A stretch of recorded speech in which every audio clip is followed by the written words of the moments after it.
오늘 우리가 이제 교회 설립 3주년을 맞이했죠. 그래서 이 3주년을 맞이해서 우리가 해마다 이제 헤세드 페스티벌을 개최하는데 올해 이제 3주째, 세 번째 이제 맞이하게 됐어요. 그래서 어떤 분이 물어보셨어요. 헤세드가 도대체 뭐냐고. 제가 오늘 이제 제가 설명드립니다. 이게 헤세드가 뭐냐면 구약 성경에 나오는 히브리 단어예요. 우리말로는 인자, 인애, 은혜, 자비 이런 말로 이제 번역이 됩니다. 그 뜻은 첫째, 이 관계적, 언약적 용어예요. 관계적, 언약적 용어. 그래서 어떤 학자는 언약에 기초한 사랑이다. 이제 그렇게 이야기를 해요. 언약에 기초한 사랑이다. 두 번째, 이 헤세드는 강한 자가 약한 자에게 베푸는 것이에요. 세 번째, 자신이 감당해야 될 의무, 책임 이상의 선처를 자발적으로 베푸는 것, 이것을 헤세드라고 그래요. 그래서 강요나 어떤 의무가 아니라 자발적으로 그냥 베푸는 거예요. 왜 그러면 자발적으로 필요 이상의, 어쩌면 의무 이상의 어떤 선처를 베푸는가? 왜 그래요? 처음 말씀드렸듯이 관계가 있어서 그래요. 관계가 있어서.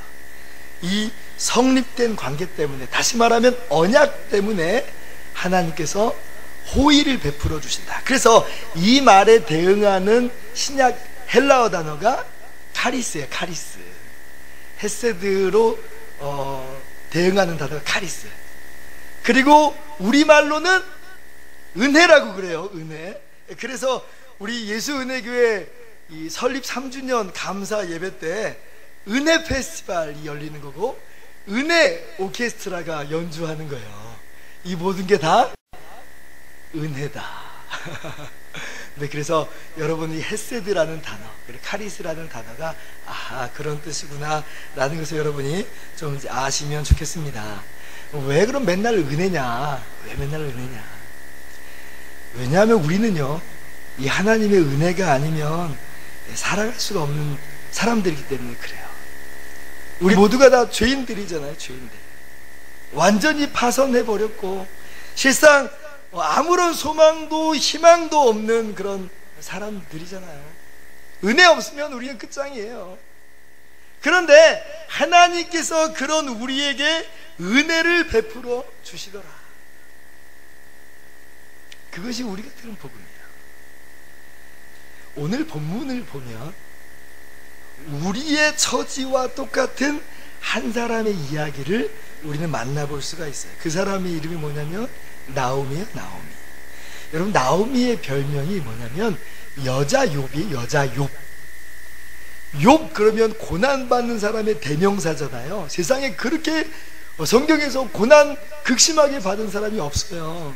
자, 그런데 나오미도 만만치가 않아요. 나오미 남편이 죽어요. 나오미의 두 아들이 죽어요. 남겨진 것 없고 소망 없고 절망스러운 환경만 남겨져 있어요. 이게 바로 나오미예요. 그러니까 여자 욥이죠. 여자 욥.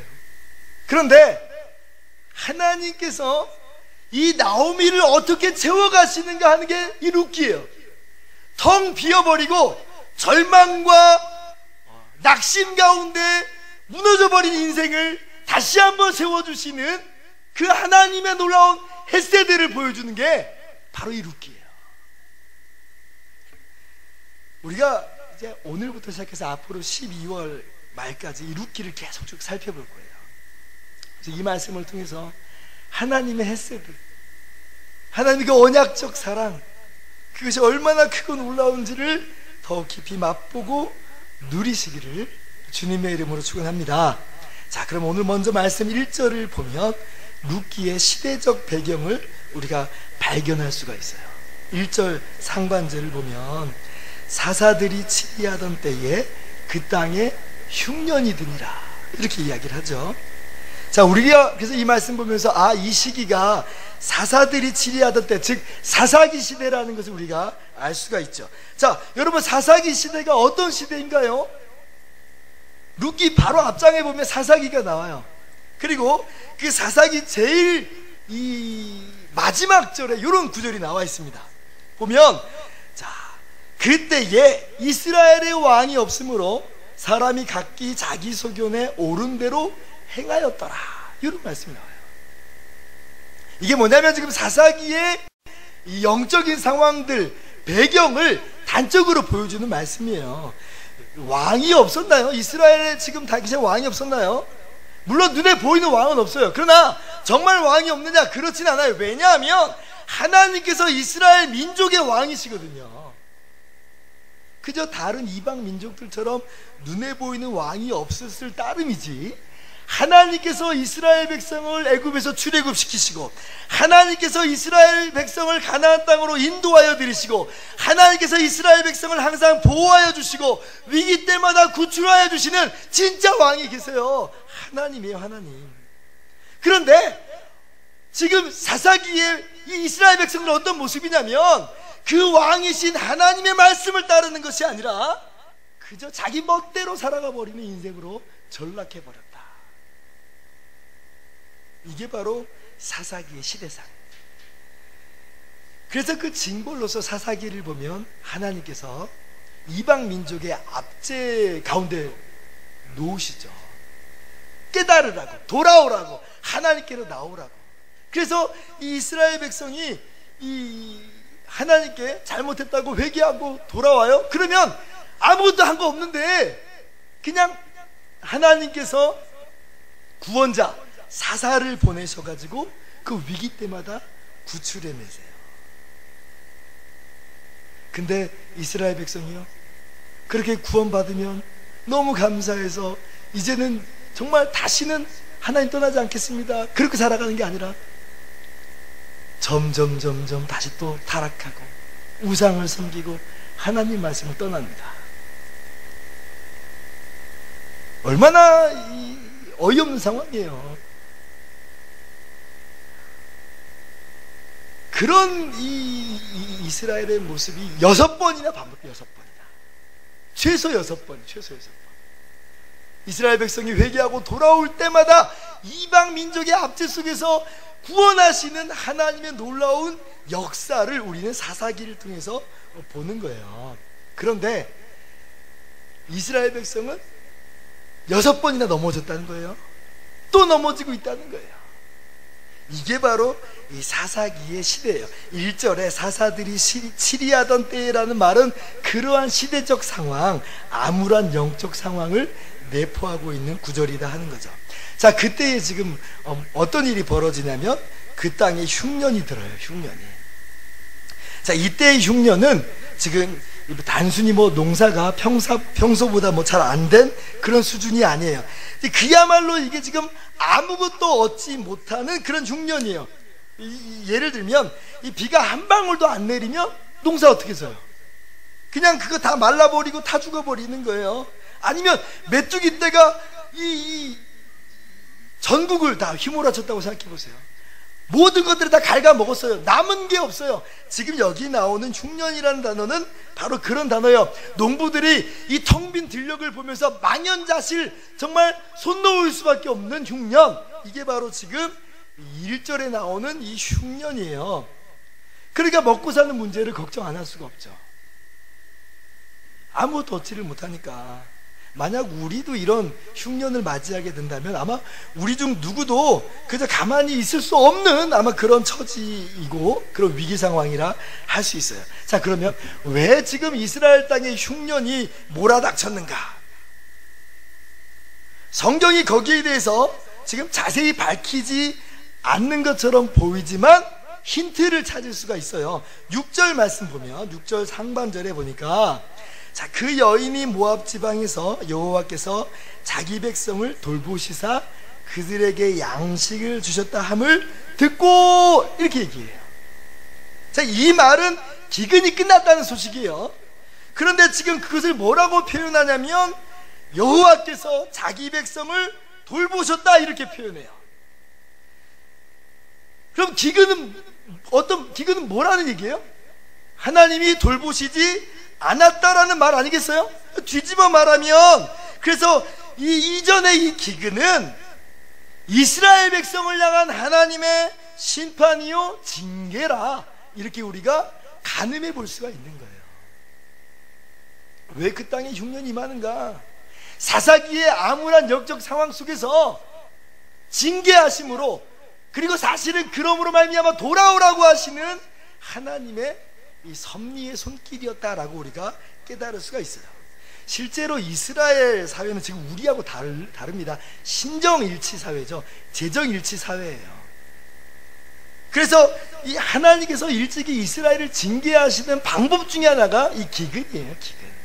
단순한 자연현상으로만이 아니라 하나님께서 범죄한 이스라엘 향해서 내가 범죄할 때에 너희에게 기근을 내리겠다라고 말씀하시는 내용이 레위기와 신명기에 나와요. 그래서 하나님의 일반 섭리 중에서 일어나는 어떤 자연스러운 자연현상이 아니고요, 이것보다는 하나님의 특별하신 개입으로 말미암은 징계다 라고 우리가 볼 수가 있는 거죠.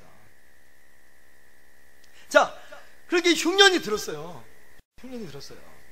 그런데 지금 오늘 이제 말씀 보니까 어떤 사건이 이제 뒤이어서 일어났냐면, 1절 하반절에 보니까 베들레헴에 살고 있는 한 사람이 엘리멜렉이라고 하는 이름한 사람이에요. 그 부인은 나오미예요. 이 사람이 흉년을 피해서 모압 지방으로 이주를 합니다. 1절 하반절 보니까 유다 베들레헴에 한 사람이 그의 아내와 두 아들을 데리고 모압 지방에 가서 거류하였는데, 이렇게 너무 흉년이 심하니까 이스라엘 땅, 이 가나안 땅을 벗어나서 옆에 나라에 이 모압 지방으로 이사를 간 거예요. 이민을 간 거죠. 여기에 대해서 학자들이나 이 목사님들 사이에 갑론을박이 좀 많아요. 한쪽 편에서는 이것은 잘못된 선택이었다 라고 하시는 분들이 있고, 다른 편에서는 아니 그래도 이해할 수 있는 선택이다 라고 두둔하시는 분들도 있어요. 뭐 두둔하시는 분들은 이런 거죠. 아니 그런 극심한 흉년이 들었는데 그럼 어쩌자는 것이냐. 창세기 12장 보면 아브라함도 하나님 말씀 듣고 가나안 땅으로 들어왔는데 똑같이 그 땅에 기근이 드니까, 똑같은 단어가 쓰였어요.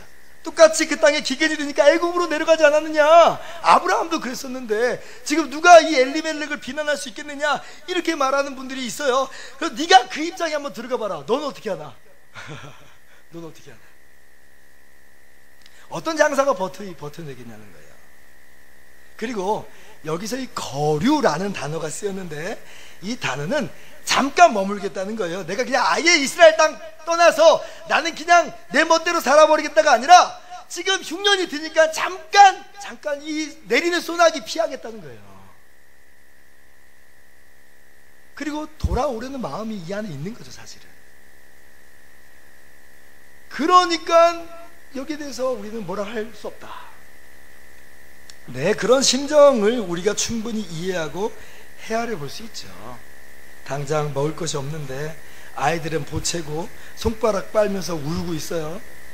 부인은 그런 아이들 배를 채우려고 이게 막 풀죽 쓰면서 매일매일 시달린다고 한번 생각해 보세요. 집에 딱 들어갔는데 막 애들은 울고 있고, 부인은 멀거니 정말 기운이 빠져서 지금 이게 있는데, 딱 들어가는데 아빠 하고 딱 보는 거예요. 그러면 여러분 어떤 마음이 들겠어요? 어떤 아빠가 그 상황을 버텨낼 수 있겠어요? 아마 이제 뭐라도 하려고, 뭐 할 수만 있던 자기 장기라도 좀 팔려고 물불을 가리지 않겠어요? 이거 충분히 이해할 수 있는 내용이라는 거예요.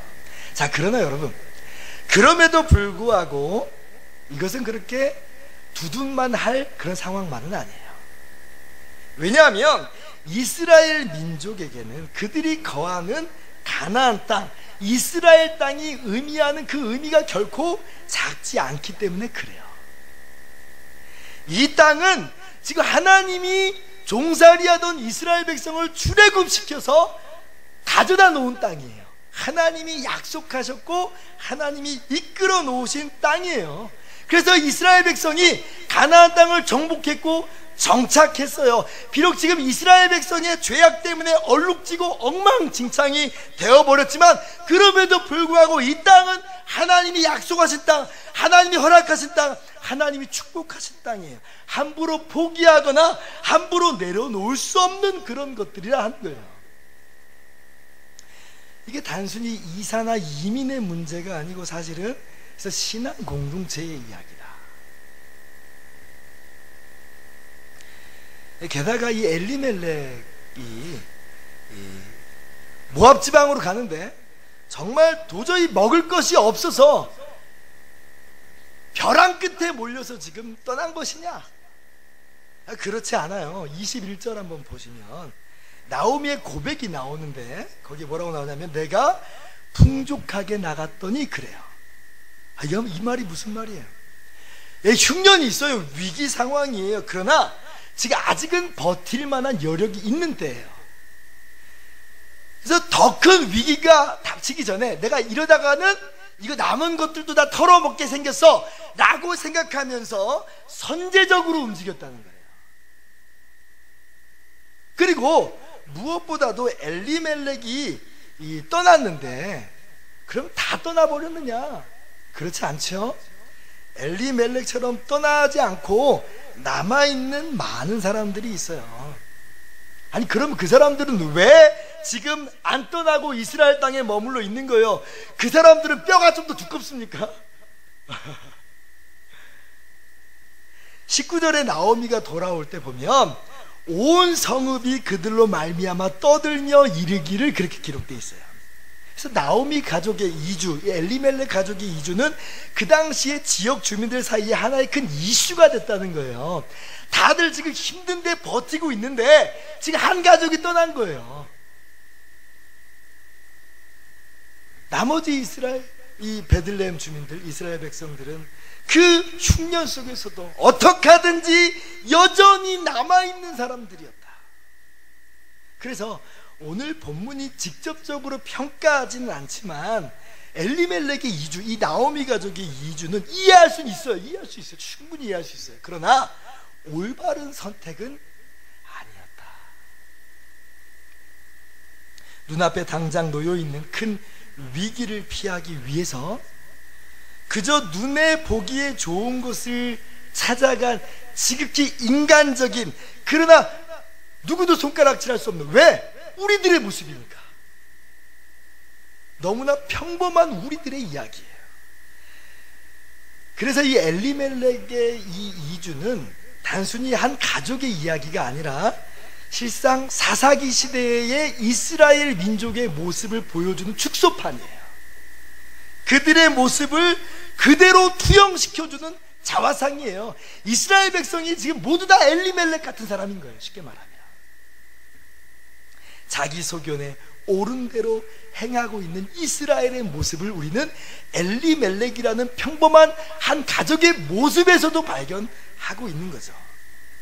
제가 오늘 주목하는 지점은 바로 여기에서부터예요. 자, 그래서 엘리멜렉 가족이 망해버렸다 이걸 말씀드리는 게 아니고, 이렇듯 하나님의 품을 떠난 이스라엘 민족을, 이렇듯 너무나 허무하게 이스라엘 땅을 벗어나버린 엘리멜렉, 즉 나오미 가족을 하나님이 돌아보셨다 하는 것이 룻기의 주제예요. 이게 바로 하나님의 헤세드예요. 하나님의 헤세드. 다시 한번 6절 말씀을 한번 같이 읽어봅시다. 시작.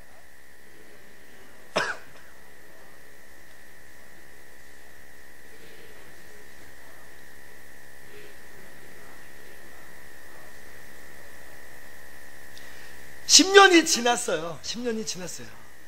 최소 10년이 지났어요. 자, 그런데 하나님께서 지금 이스라엘 백성을 어떻게 하셨다고 말씀하시냐면, 그렇게 망해버리도록 내버려 두셨다고 말씀하신 것이 아니라 하나님 백성을 돌아보아 주셨다라고 얘기해요. 돌아보아 주셨다. 그들에게 양식을 주셨다. 지금 여기에 이스라엘 민족이 그들 스스로 뭘 했다는 이야기가 없어요. 이것은 마치 이 범죄하여 이방 민족의 압제로 신음하고 있는 이스라엘 백성에게 그저 하나님께서 은혜를 베푸셔서 사사들을 보내주셨다라고 하시는 그 말씀하고 방불한 표현이에요. 하나님은 돌아보아 주신 거예요. 하나님께서 이스라엘 민족을 살펴보아 주시는 거예요. 끝까지 내버려 두실 수 있는데 이스라엘 민족이 하나님께 주의를 기울이지 않으니까 하나님도 이스라엘 민족에게 주의를 기울이지 않고 그냥 내버려 두셔도 전혀 이상하지 않는데, 하나님은 내버려 두거나 포기하지 않더라. 왜요? 이 백성은 하나님께서 하나님의 백성으로 삼으신 민족이기 때문에 그래요. 이거를 헤세드라고 그랬어요. 동시에 그래서 나오미의 마음에 어떤 생각이 찾아왔냐면 돌아가자라는 소망이 일어나기 시작합니다. 이게 지금 죽을 때는 고향 땅에 묻혀야지 하는 그런 문제만이 아니에요.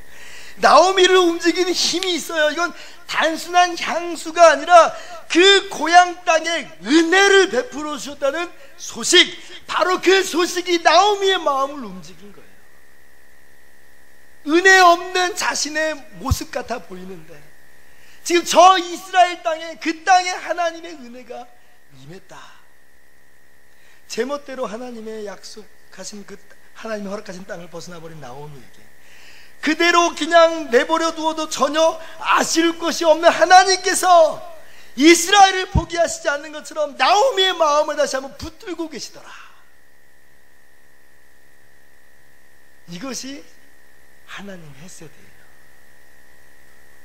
나오미가 그 소망이 일어난 거예요. 그래서 지금 고향 땅으로 돌아가자 하는 거죠. 룻기 1장 1절부터 5절까지는 정말 지극히 암울하고 어두운 한 가정의 이야기가 언급되고 있어요. 세상에 망해도 이렇게 망해버릴 수 있을까 할 정도로 풍비박산이 나버렸어요. 이 세상에는 더 이상 아무런 소망도 없고 희망도 없다고 할 정도로 깊은 신음과 절망, 눈물이 이 안에 녹아 있어요. 그것 다 하나님께서 약속하신 땅 떠났기 때문이야? 아니요, 룻기는 그렇게 무시무시하게 정죄하고 있지 않아요. 그렇다고 하나님께서 약속하신 땅 떠날 수도 있어? 아니요, 그것도 아니에요. 룻기는 그것을 정당화하지도 않아요. 다만 룻기는 그런 것들을 깊게 언급하지 않고 담담하게 그려가고 있어요. 마치 우리 모든 사람들이 겪는 모습인 것처럼, 우리 모든 사람들의 삶의 모습인 것처럼 평범하게 그저 이야기하고 있어요. 정말 룻기가 집중하는 건 따로 있어요. 뭐냐면 하나님의 은혜, 하나님의 헤세드가 얼마나 크고 놀라운가를 우리에게 보여주고 있어요. 나오미는 텅 비어버렸어요. 가진 것이 없어요. 소망조차 없어졌어요. 21절에 보니까 스스로 말하기를 내가 풍족하게 나갔더니 여호와께서 나를 징벌하셨고 전능자가 나를 괴롭게 하셨거늘 너희가 어찌 나를 나오미라 부르느냐. 자기 이름의 뜻이 나오미, 기쁨이라는 뜻이에요. 그런데 그렇게 부르지 말고 마라라 부르라, 괴로움이라는 뜻이에요. 완전히 지금 절망한 거예요. 비어버렸어요. 너무 괴로워요. 더 이상 살고 싶은 마음이 들지 않을 정도예요. 그러나 하나님께서 그 나오미를 만져주십니다. 그래서 룻기의 마지막을 가보면 이 이야기가 완전히 달라져요. 빈손뿐인 나오미에게 무엇이 들려지냐면 생명, 소망, 아기가 들려져요. 아기가 며느리인 룻이 낳은 아들이에요. 4장 15절 보면 이는 내 생명의 회복자이며 내 노년의 봉양자라 곧 너를 사랑하며 7 아들보다 귀한 내 며느리가 낳은 자로다 하니라. 16절 같이요. 나오미가 아들을 받아 품에 품고 그의 양자가 되니 비었던 나오미의 품이 채워집니다. 심지어 그래서 이웃 여인들이 나오미 이 사건을 보면서 나오미에게 아들이 태어났다라고 축하할 정도예요. 나오미에게 아들이 태어났다. 이 아이가 누구냐면 나중에 이스라엘의 최고의 왕인 다윗 왕의 할아버지예요. 이 아이가. 궁극적으로는 이 계보에서 누가 나와요? 예수 그리스도께서 오시는 거예요. 이것이 나오미 가족에게 최종적으로 일어난 일이라는 거죠. 텅 빈 나오미를, 절망뿐인 나오미의 인생을 만져주시는 하나님의 놀라운 은혜. 이 은혜를 여러분 마음 가운데 깊이 새기시고 누리시길 소망합니다. 이 하나님을 바라보고 자격 없는 자에게 거저주시는 하나님의 헤세드, 하나님의 은혜를 여러분이 맛보아하시기를 주님의 이름으로 축원합니다. 모든 사람이 죄를 범하였음에 하나님의 영광에 이르지 못하더니 이것이 우리의 모습이에요. 그러나 24절 말씀, 그리스도 안에 있는 속량으로 말미암아 하나님의 은혜로 값없이 의롭다 하심을 얻은 자 되었느니라. 우리의 있는 자리가 어디든지 간에 우리의 가슴이 다시 뛰기 시작하는 것은 이 은혜의 복음 때문에 그래요. 우리로 하여금 그 고난의 자리에서 인내하고 견딜 수 있게 하는 것도 이 복음이고요, 우리의 자리가 죄악의 자리요 넘어짐의 자리라 할지라도 그 자리에서 다시 돌아오게 하는 것도 이 복음의 은혜예요. 은혜의 복음이에요. 예수 그리스도로 말미암아 이러한 하나님의 은혜가 저와 여러분에게 충만하게 부어짐을 믿으시기 바랍니다. 그러므로 오늘 이 말씀을 두 가지로 적용해 봅시다. 첫째로, 어떠한 순간에도 낙심하거나 좌절하지 말자는 거예요. 우리가 가진 소망은 우리가 만들어낸 소망이 아니에요. 하나님께서 우리에게 주신 소망이에요. 우리 손에 달려있는 소망이 아니고 하나님이 이루어 가시는 소망이에요. 무슨 희망 고문과 같이 잠깐 기대만 잔뜩 부풀어 올랐다가 거품 꺼지듯이 그러한 소망이 아니고, 이것은 주님의 십자가로 이루어 놓으신 참 소망, 산 소망이에요. 반드시 이루어지고야 마는 소망이에요. 그래서 베드로 사도는 이렇게 이야기합니다. 우리 주 예수 그리스도의 아버지 하나님을 찬송하리로다. 그의 많으신 긍휼대로 예수 그리스도를 죽은 자 가운데서 부활하게 하심으로 말미암아 우리를 거듭나게 하사 산 소망이 있게 하시며, 사절같이요 썩지 않고 더럽지 않고 쇠하지 아니하는 유업을 있게 하시나니 곧 너희를 위하여 하늘에 간직하신 것이라. 아멘. 아멘. 우리의 공로 하나도 없는데 그냥 내버려 두셔도 우리는 아무런 변명도 할 거리가 없는 사람들인데 하나님이 소망을 주시고 진히 이루어 가시더라. 그러므로 우리는 절망할 수 없고 낙심할 수 없고 주저앉아 버릴 수가 없는 거죠.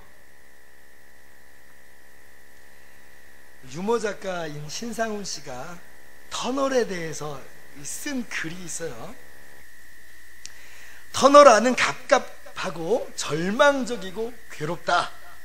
그러나 터널은 두 지점을 이어주는 가장 빠른 길이다. 유머 작가의 말인데도 깊은 울림이 있었어요. 터널은 답답하죠. 갑갑합니다. 깜깜해요. 왜 내게 이런 어려움이 있는가? 우리가 답답해합니다. 이해가 잘 안 되는 그런 일들도 많아요. 그러나 분명한 것은 우리가 통과하는 터널은 터널이므로 반드시 끝이 있고요, 결국은 빛으로 나오고, 그리고 우리는 잘 모르지만 이 길이야말로 가장 빠른 길이라는 거예요. 산을 뚫어요. 나와보면 금방 도착한 거예요. 우리는 하나님의 선하신 손길, 하나님의 은혜와 자비하심을 믿음으로 그래서 견디어 나간 사람들이에요. 하나님 우리를 좌절하고 포기하고 낙심하라고 내버려 두시지 않고 날마다 이 은혜를 우리 가운데 깨닫게 하여 주심으로 이기게 하시는 것, 여러분이 잊지 않았으면 좋겠습니다. 말씀을 보면서 주일날도 이렇게 나와서 주님을 예배하면서 하나님의 값없는 이 은혜를 누리셨으면 좋겠어요. 그리고 그 은혜로 인내하며 소망을 품고 승리하는 저와 여러분 되길 바랍니다. 둘째로, 사탄의 꼬임에 작은 틈이라도 주지 말자, 이렇게 우리가 적용하기를 소망합니다. 자, 엘리멜렉 가족의 이주는 사실 그 시작으로만 본다면 그렇게 크게 대단한 사건이 아닐 수 있어요. 그저 잠깐 옮겨간 것 뿐이에요. 그리고 다시 돌아갈 판국이에요. 그러나 그 한 번의 그 사소한 판단이요, 최소 10년 이상은 모압 지방에 거주하는 것으로, 아예 살아버리는 것으로 나온 거예요. 한마디로 말하면 지금 뭐랄까요, 유학 비자 받고 갔는데 거기 영주권 신청하고 지금 살아버리는 형국이 된 거예요. 아마 도리어 아무런 문제가 없었다면 아마 모압에서 성공 가도로 혹시 달렸다면 어쩌면 평생 거기서 자리 깔고 살아 버릴지도 모르는 그런 상황이라는 거죠. 이찬수 목사님의 글에 이런 내용이 있습니다. 베드로가 밤새 그물질을 하잖아요. 근데 한 마리도 고기를 잡지를 못해요. 업으로서 보자면 실패고 그 시간과 수고는 다 헛수고예요. 그러나 만약에 그 밤에 베드로가 고기를 많이 잡아서 만선이 되었다면, 그래서 일찍 집으로 돌아가 버렸다면, 이찬수 목사님의 말이에요. 베드로는 그 다음날 하루 종일 기뻤을지는 몰라도 평생의 기쁨 되시는, 영원한 기쁨 되시는 예수 그리스도를 만나지는 못했을 것이다. 물고기를 한 마리도 못 잡았기 때문에 비로소 베드로는 그 밤을 새고 예수님을 만났던 것이고, 그리고 그때에 사람 낚는 업으로 부르심을 받았던 거예요. 그런 의미에서 우리가 겪는 실패, 절망들은 종종 우리를 주님께로 인도하는 도구들이 됩니다. 그럼에도 불구하고 우리가 이렇게 손쉽게 저지르는 어떤 죄악들의 면죄부를 주자는 이야기가 아니죠. 엘리멜렉의 이주를 통해서 룻을 들어쓰시는 것은 하나님의 영광이에요. 모든 일을 합력하여 선을 이루시는 하나님의 영광이고요, 엘리멜렉의 이주는 우리의 연약함인 거예요. 이걸 구분할 수 있어야 돼요. 하나님이 그렇게 하시니까 마음대로 살아도 되겠지, 그게 아니고, 하나님은 하나님의 역사를 이루시지만 우리는 우리의 삶의 현장 속에서 사소한 것들로부터 우리 스스로를 돌아보고 지키는 삶의 모습이 요구된다 하는 거예요. 잠깐인데 이거 사소한 거야. 아니요, 그렇지 않아요. 그것이 바로 인생이에요. 그것이 인생이에요. 한 유능한 CEO가 이런 말을 했다고 그래요. 나는 큰 실수를 하는 직원은 크게 나무라지 않습니다. 큰 실수는 야단치는 것보다 수습하는 것이 우선이기 때문입니다. 그러나 사소한 실수를 저지를 때 나는 필요 이상으로 호되게 나무랍니다. 왜요? 사실상 그 사소한 것들이 그의 인생을 이루는 것들이기 때문에 그렇습니다. 그래서 우리 이 믿음의 선배들은, 신앙의 선배들은 항상 사소한 것 하나부터 출발해요. 이것 정도는 괜찮겠지, 그렇게 출발하지 않아요. 이것조차도 경계하고, 이것조차도 두려워하면서 삶을 유지해 나갔던 거죠. 누군가가 90번째 생일을 맞이한 조지 뮬러 목사님께 이렇게 물어봤습니다. 항상 행복하고 기쁨이 넘치는 삶을 살아본 비결이 무엇입니까? 그랬더니 그 대답이 이거예요. 그 첫 번째는 날마다 깨끗한 양심을 지켜왔습니다 하는 거예요. 매일매일 사소한 것과 싸우는 영적 전투의 삶이 있었다는 거예요. 위대한 사람들은 위대한 일만 하는 그런 사람들이 아니에요. 엄청난 일을 하려 드는 사람이 아니고, 도리어 사소한 일 하나라도 틈을 주지 않으려는 몸부림, 이것이 믿음의 사람들의 모습이었고 우리가 치르는 진짜 영적 전쟁의 모습이에요. 여러분, 사소한 것에 틈을 주지 않기를 바랍니다. 그렇게 정말 영적 전쟁의 고수요, 영웅의 삶을 살기를 소망합니다. 그렇게 우리의 삶을 점검하면서 우리가 우리의 믿음과 신앙을 아름답게 가꾸어 가기를 주님의 이름으로 축원합니다. 오늘 이 말씀을 기억하면서 자격 없는 죄인에게 주시는 바 하나님의 은혜, 하나님의 헬스들을 마음속 깊이 생각하고 누리고 깨닫되, 그러나 우리는 은혜 가운데 방종하는 것이 아니고 은혜 가운데 우리 자신을 아름답게 가꾸어가는 그런 삶의 모습으로 나오기를 주님의 이름으로 축원합니다. 기도하겠습니다.